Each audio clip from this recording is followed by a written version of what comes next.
Tervist! Ma olen pandud raskesse olukorda, kui ma pean täna rääkima Jumalast. Tunnen ennast naeruväärsena sellepärast, et mida mina inimene saan rääkida absoluudist. Ja ometi on see kõige võimsamalt mõjutanud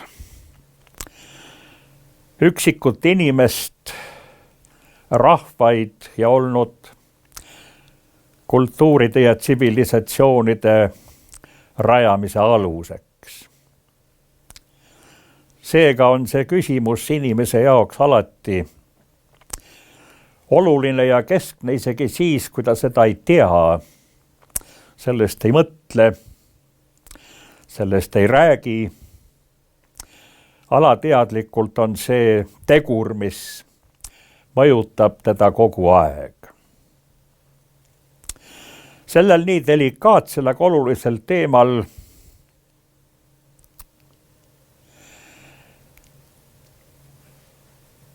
kui me kujutame ette, et me läheme linnast välja, linnakuma ei sega enam, vaatame tähistaevast, planeete, tähti säramas. Kas inimesel tekiks hetkel see arusaam, kui pisike ta on? Me võime kogeda ka vastupidist efekti, kus inimene vaatab samuti ja ajab rinnapungi ja kukub kiitlema, kui suur ja tähtis on tema siin tähtede vahel. Ja nagu tähed ja planeedid saaksid tähenduse ainult sellest, et see inimene on suvatsenud neid vaadata. Kust võtab inimolend selle kohutava ülbuse? Ühelt poolt ilmutades hämmastavat intellektuaalsust, taibukust ja mõistust, mõõta universumi sügavust, ajalist kestvust, kosmilisi mõõtmeid ja teha sellest vastupidiseid järeldusi. Ja vastupidine vale järeldus on see, et inimene selle tõttu arvab, et tema ise on hirmus suur ja et kui ta võib loodusseadusi tundma õppides ka määratleda meie universumi vanust, siis see nagu asetaks meid sellest kõrgemale. Küsimus Jumalast kui absoluudist, kui sellest, kes või mis seisab üle kõige ja määrab kõike, on ja jääb ju alati. Ja kogu inimese enda elu ja saatus ja kultuuride saatus sõltub sellest, missugune on see vahekord ja arusaam, kes on see, kes määrab kõike.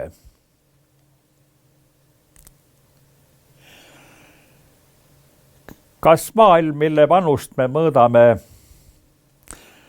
sadade miljonite aastatega ja miljarditega, või meie viimane tsivilisatsioon, mis mõõdab ennast tuhandete aastatega ja isegi mitte väga paljudega? Kas me oleme need, kes on otsustajad selle üle, mis see kõik on? Mida siis tähendab see sõna Jumal? Tavamõistuses ja ettekujutuses mõeldakse seda ikka mingi olendina, kes kuskil on. Ja primitiivne vaidlus käib ju siis selle üle, ühelt poolt, kes tõsimeelselt räägivad Jumala olemasolust ja teised, kes siis eitavad Jumala olemasolu väites, et keegi pole teda kuskil näinud. Eksituses viibivad mõlemad pooled. Need, kes ütlevad, et pole teda kunagi näinud, juhul kui ta ongi olend, keda võib näha, siis võiks ju küsida, kas te olete kogu universumi läbi rännanud, et te võite öelda, et tõepoolest ei ole. Aga mis siis, kui äkki ta ei ole selles kohas täpselt, kuhu te jõuate? See lugu kõlab ju pilkena, aga mis me siin pilkame, eks see tavamõtlemine umbes selline ongi. Nii et mida siis tähendab see mõiste Jumal, millega on seotud nii palju emotsioone, väärarvamusi ja millest ei vabane inimene isegi siis, kui ta on Jumala eitaja, sest otsekohe ta asetab selle koha tühjaks, jäädes sinna iseenda või midagi muud. Ja esimene asi, mis meile peakski selgeks saama, on, et küsimus on selles, kes on kõige määraja, kõige otsustaja ja religioosne suhe tähendab ju absoluutset sõltuvustunnet religiooni objektist. Seega ei pea see sugugi olema kiriklik, see ei pea olema meile tuntud religioon maailma ajaloost, vaid see on igapäevane inimese elu tegelik seisund, mille suhtes ta tunneb absoluutset sõltuvuse tunnet, seal ongi tegemist inimese ja Jumala mõiste vahekorraga. See, mida inimene tajub endast suuremana, kõrgemana ja tema saatust määravana. Selle tõttu võivad väga kergelt ja tekivad ka ebajumalad. Need on siis mitte jumalikku väge omavad väiksemad jõud, kuid kui nad on inimesest üle, siis inimene jumalikustab nad. Selleks võib ka olla poliitiline liider või kes tahes või isegi mis tahes. Mõni mees jumaldab oma automarki ja mida kõik. Nii palju veel keelest, et me elame tänapäeval, nagu me räägime, informatsiooni ajastul. Samal ajal me räägime, et universumi informatsioonisüsteem on talletanud ja säilitanud kõik, mis on toimunud, kõik sündmused, kõik sõnad, kõik jutud, ühesõnaga, kõik, mis toimub, on automaatselt universumi infosüsteemis sees. Väga õige. Kuidas arhailise aja inimene seda teadmist väljendas keeleliselt? Mida ta ütles? Jumalal on rullraamat ja rullraamatus on kirja pandud iga meie sõna, mõte ja tegu ja kõik, mis on juhtunud ja sündinud inimese või rahvaste ajaloos.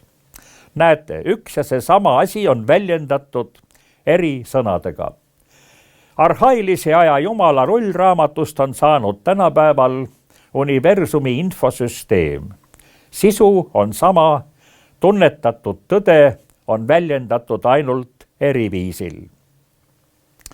Seega küsimus Jumalast, universumist on olulisim küsimus üldse. See on ju küsimus inimkonna eksistentsist. See on küsimus meie olemasolu mõttest ja sellega koos ettemääratusest ja saatusest. Vana aja tarkuste uurija võib ainult imestada kaasaja inimese rumalust ja paistab, et see rumalus kasvab sedamööda, kuidas teisalt edeneb teadusalade areng, tehnika areng ja eriti suur pettus inimesele on see, nagu oleks tehnikaalade edenemine ühtlasi inimese arenemine. See võib pigem toimuda inimese kui kosmilise olendi tegeliku evolutsiooni ja arengu arvel ja esile kutsuda teisalt tema degeneratsiooni. Niisiis me teame minevikust, et on sõna Jumal mitmuses, on jumalad. Sellest räägib meile antiikklassikaline kultuur, mis on niivõrd tihedalt seotud jumalatega, et kõik ainult sellest koos seisnebki. Ühelt poolt on jumalikustatud need jõud, mis on inimesest suuremad. Inimesed on tajunud neid vägesid, mis neid valitsevad. Me vihastame, siis ütles mineviku inimene, et ta on Marsi mõju all. Kui inimene armastab, siis ta oli armastuse jumalanna Veenuse või Afrodite mõju all. Sulid ja vargapoisid oma tempudega olid Merkuuriuse mõju all. Ühesõnaga, inimesed tajusid endast suuremaid jõude, mis nendega mängivad, kellele inimesed alluvad, kelle jõud neist on üle, ja antiikmaailmas inimese isiklik vabadus sõltus tihti sellest, et ühe jumaluse jõudu püüti välja mängida teise jumaluse vastu. Samal ajal tajuti kohutavat moirat. Moira tähendab saatust ja seda, et inimese saatus sõltub jumalate tahtest.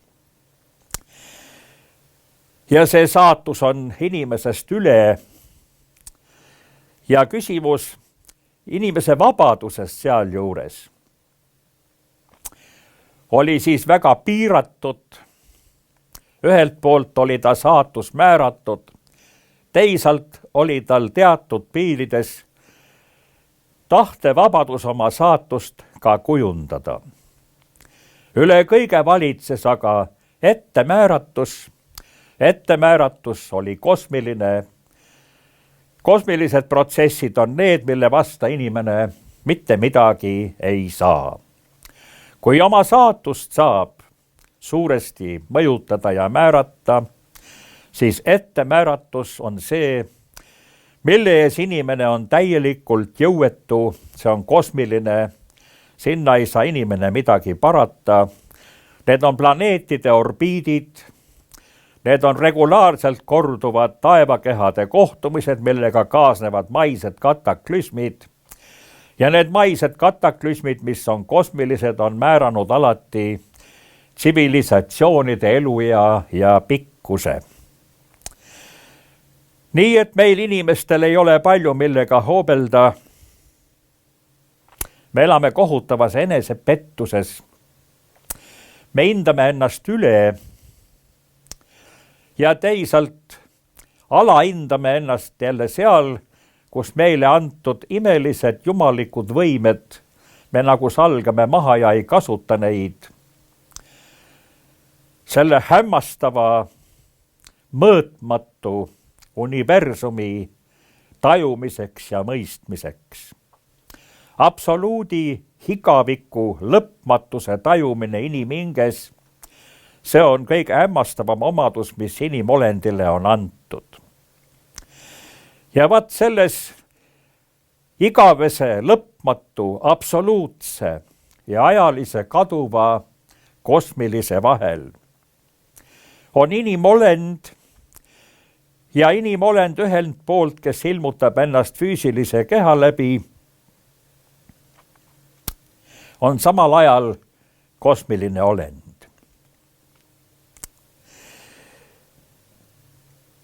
Mis on siis meil rääkida ja mida inimene saab üldse rääkida Jumalast kui absoluudist? Ma vabandan absoluudi ees. Kindlasti võib kirp kirjeldada elevanti, aga see ei ütle midagi suurusvahekordade kohta, kui inimene peaks tahtma kirjeldada absoluuti. Meil on lõpmatuse ja igaviku taju. Kui inimene seda hakkab mediteerima sellel teemal, siis ta peab jõudma nii kaugele välja, kus tema tunnetusvõime lõpeb. Ja inimene taipab, et absoluut, lõpmatus, igavik ei ole tunnetusobjekt. Selle tõttu, et me ei saa öelda, mis ta on. Definitsioon peab ju olema jaatav. Me ütleme, mis asi on. Me ei saa defineerida asja selliselt, mis ta ei ole. Kuidas saaks defineerida näiteks, kes on karu metsas sel teel, et me loetleme üles kõik loomaliigid ja siis ütleme, karu ei ole ja siis loeme kõik loomaliigid üles. See ei ütle veel seda, kes on karu. Kas me saame lõpmatuse igaviku absoluudi kohta öelda, mis ta on?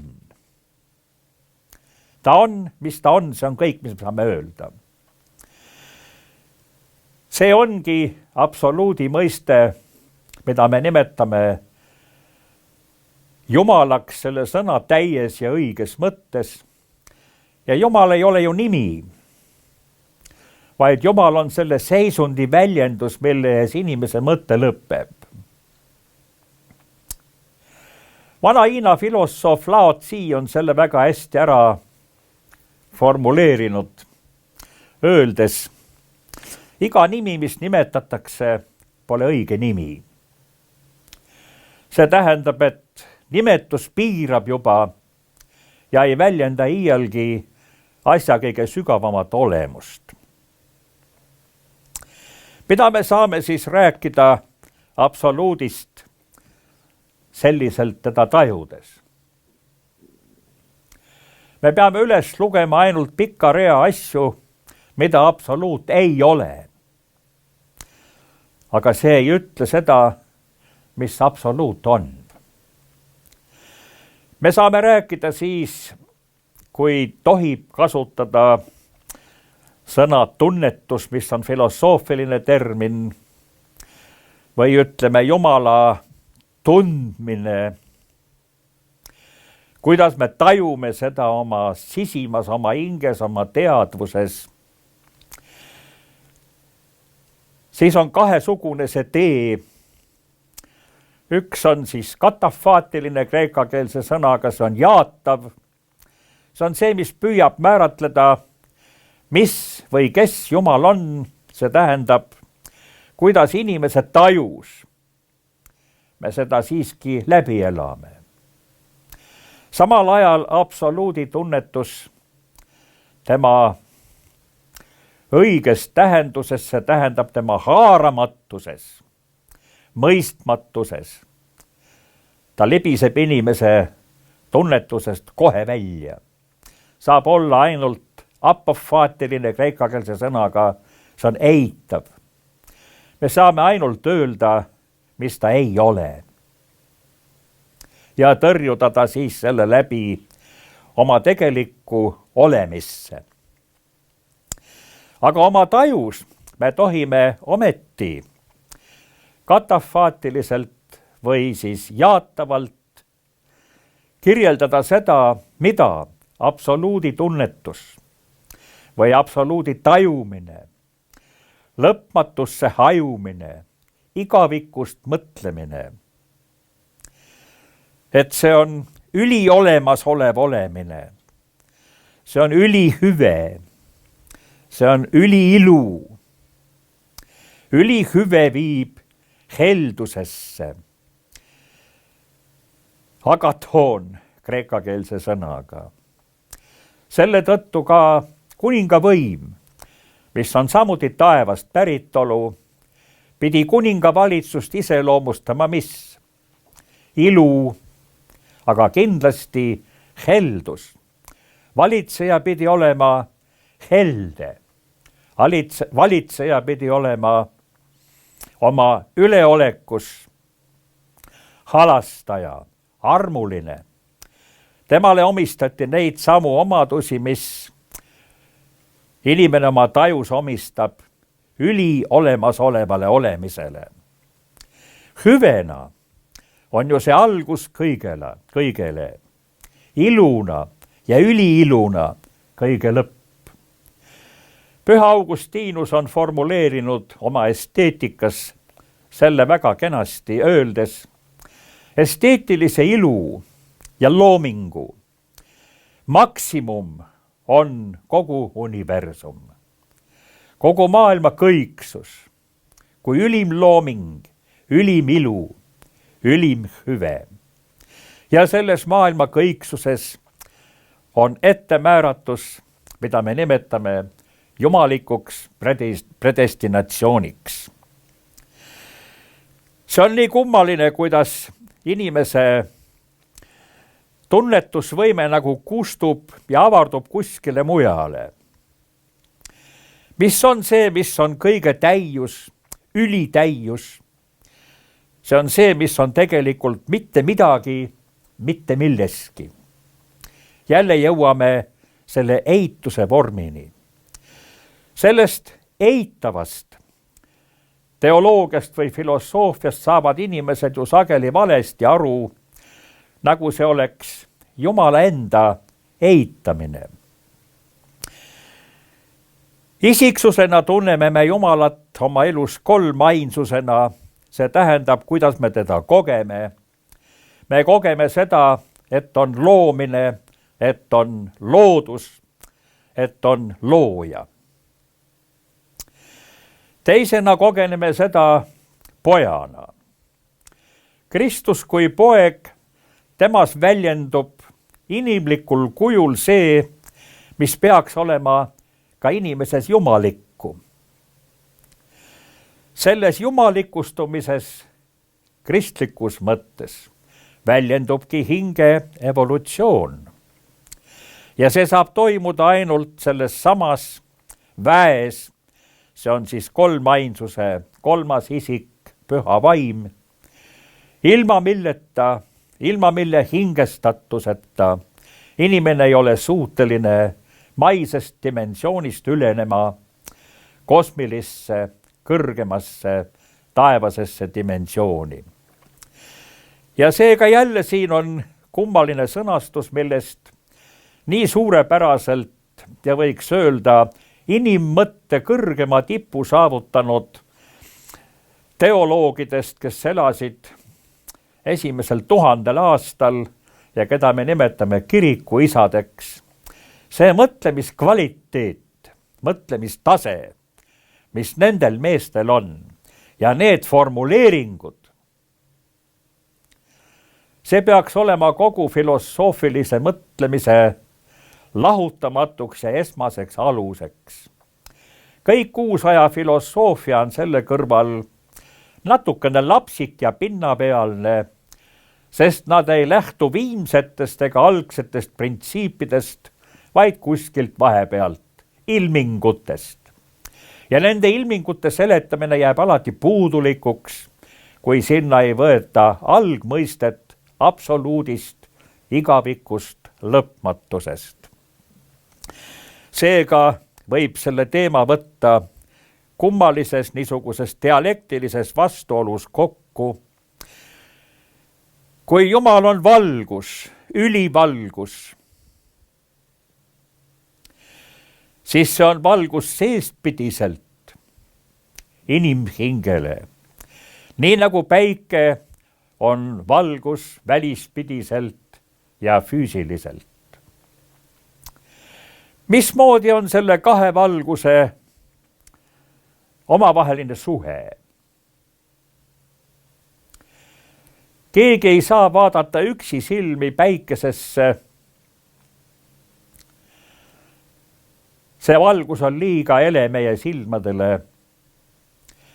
Me hävitame silma nägemise nii ära. Ka füüsiline valgus oma täiuses päikese kujul on inimesele otse talumatu. Kas see peaks panema mõtlema? Miks me siis ei suuda vaadata päikesesse nii, et päike häbenedes kahvatub võimsa inimese silmavaatest? kes ise kujutab ju ette, et ta on kõige määraja ja otsustaja. Kõlab pilkena, aga kui tihti me ise oleme just niisugused. Ja siia kuulub siis, nagu Grigori Theologos on seda ka sõnastanud ja paljud teised patristikud, kirikuisad, niisugune nähtus nagu jumaliku pimeduse valgus. Miks, kui me tahame oma mõtet koondada väga tõsiselt, millegile paneme silmad kinni? Sest väline valgus segab. Me vaistlikult tajume, et me vajame mingit sisemist teistsugust valgust tõe tundmiseni jõudmiseks.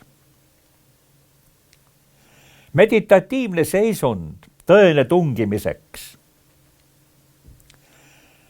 vajabki seetõttu teatud hämarust, et füüsiline valgus ei sega, vaimse sisemise valguse, jumaliku pimeduse, kui neid inimese sõnu tarvitada,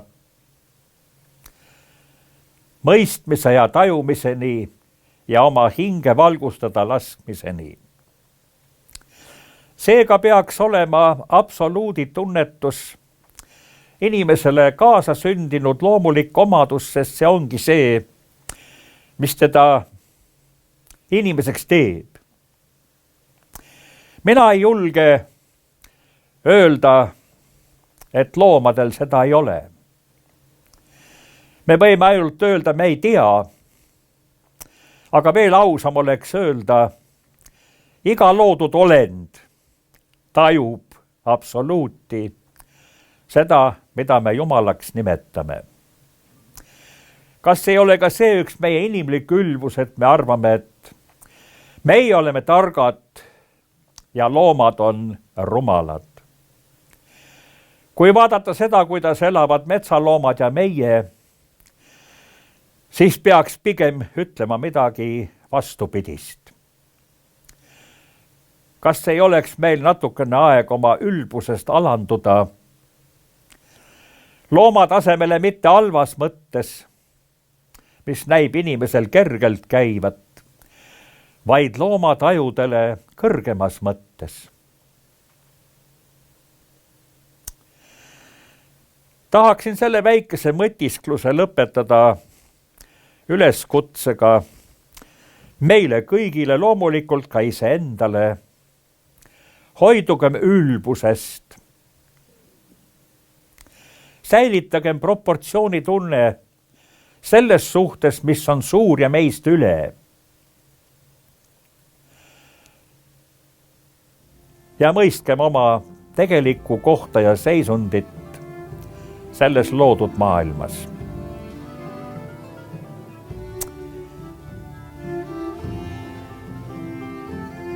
Tänan tähelepanu.